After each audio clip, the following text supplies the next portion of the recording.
लोकसभा चुनाव को लेकर पश्चिम बंगाल में इंडिया गठबंधन के बीच सीट बंटवारे की गुत्थी सुलझ नहीं पा रही है। पहले टीएमसी ने कहा था कि वह पश्चिम बंगाल में कांग्रेस की मौजूदा 2 सीटों पर अपने उम्मीदवार नहीं उतारेगी।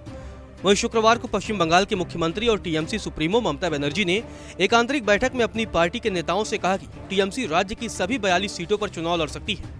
टीएमसी पदाधिकारियों ने कहा कि बनर्जी ने अपने दक्षिण कोलकाता आवास पर बंद दरवाजे के पीछे बयान दिया है, जहां उन्होंने आने वाले लोकसभा चुनाव की रणनीति पर चर्चा करने के लिए मुर्शिदाबाद जिले के नेताओं को बुलाया था।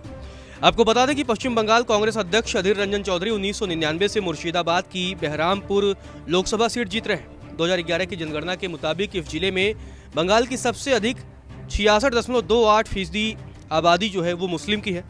सीपीआईएम की तरह कांग्रेस 2021 में बंगाल में एक भी विधानसभा सीट नहीं जीत सकी थी।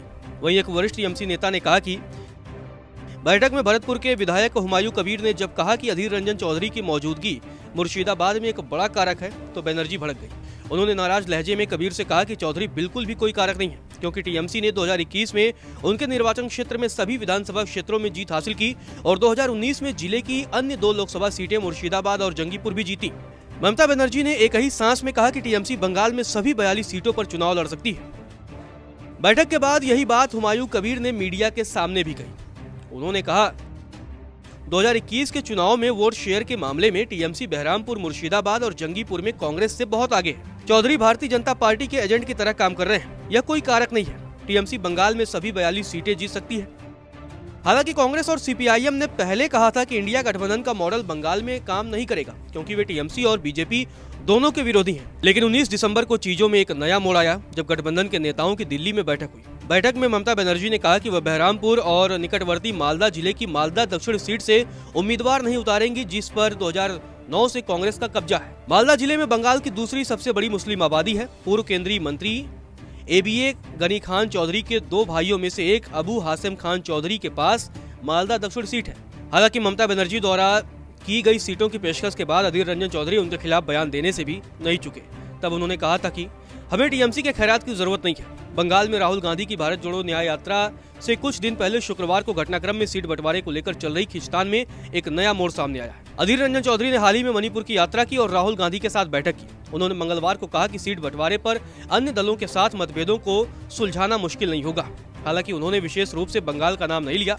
कुछ कांग्रेस नेताओं ने कहा कि चौधरी को सार्वजनिक रूप से टीएमसी और बनर्जी के खिलाफ न बोलने की सलाह दी गई है। वहीं वरिष्ठ कांग्रेसी नेता मनोज चक्रवर्ती ने ममता बनर्जी का विरोध किया है। चक्रवर्ती ने कहा कि चाहे ममता बनर्जी 42 या 442 उम्मीदवार उतारे, यह कोई मुद्दा नहीं है, लेकिन चौधरी निश्चित रूप से एक कारक है। यह तब साबित हुआ जब कांग्रेस ने पिछले साल मुर्शिदाबाद में सागर दिघी विधानसभा उपचुनाव में टीएमसी को हराकर जीत हासिल की। बनर्जी के बयान ने उनके डर को उजागर कर दिया है। गौरतलब है, टीएमसी नेताओं को लगता है कि ममता बनर्जी एक ऐसी चुनावी राजनीति चाहती हैं जो बीजेपी को मुस्लिम समुदाय द्वारा डाले गए वोटों में से किसी भी तरह से विभाजन का फायदा उठाने से रोक सके। 2011 की जनगणना के दौरान पश्चिम बंगाल की मुस्लिम आबादी 27.01% थी और अब यह बढ़कर लगभग 30% होने का अनुमान है। सर्वे में पता चला है कि मुस्लिम वोटों में बदलाव बंगाल के 294 विधानसभा क्षेत्रों में से कम 120 में चुनावी नतीजों को प्रभावित करता है।